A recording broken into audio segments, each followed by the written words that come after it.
Bonjour les amis, eh bien nous sommes le samedi 5 juin, c'est la 4e étape de mon échappée Cévenol. Ben, il a plu une bonne partie de la nuit sur le camping La Cigale de l'Allier à Langogne. Voilà, mais le ciel est en train progressivement de se dégager. Je me suis levé tôt et là je vais aller faire un petit tour sur le marché pour prendre l'atmosphère. Alors, mon parcours de la journée, je vais le commencer sur les GR70, puis à la sortie de Langogne, bifurquer sur le GR700. Je retrouverai le Stevenson juste avant l'étang de l'Oradou.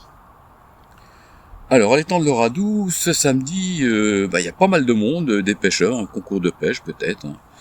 Donc, avec les conditions sanitaires et ce rassemblement de personnes, ils ont fait une espèce de passage étroit avec du ruban de chantier pour les randonneurs. Franchement, je me sens pas du tout le bienvenu, donc je vais pas faire de photos sur le site. Voilà, sur cette étape plutôt jolie, vont alterner des prairies, des collines boisées de hêtres et d'épicéas. Et puis le chemin souvent est bordé de genêts et de narcisses en fleurs. Très joli. Ensuite, ce sera la descente vers Luc, une belle draille étroite, c'est un peu un sillage dans une mer de genêts en fleurs.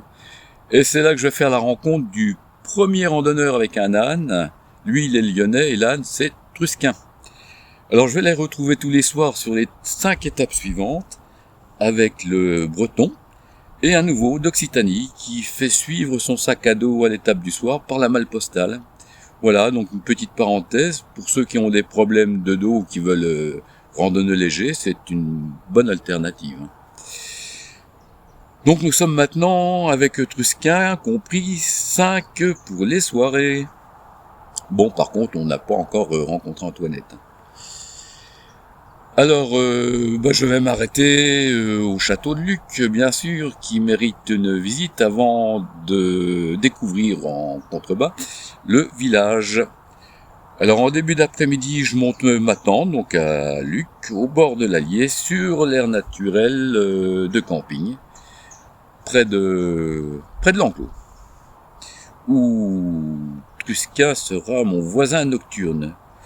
Alors, malgré son appellation, ce camping de Luc a tout le confort pour le randonneur. Il n'y a pas de souci. Alors, demain, en fonction de la météo, je prévois un bivouac à la source de l'Allier. Bon, restons pour aujourd'hui. On est parti pour la rando de 18 km. Ça va aller tout seul. On y va ? C'est parti. Salut.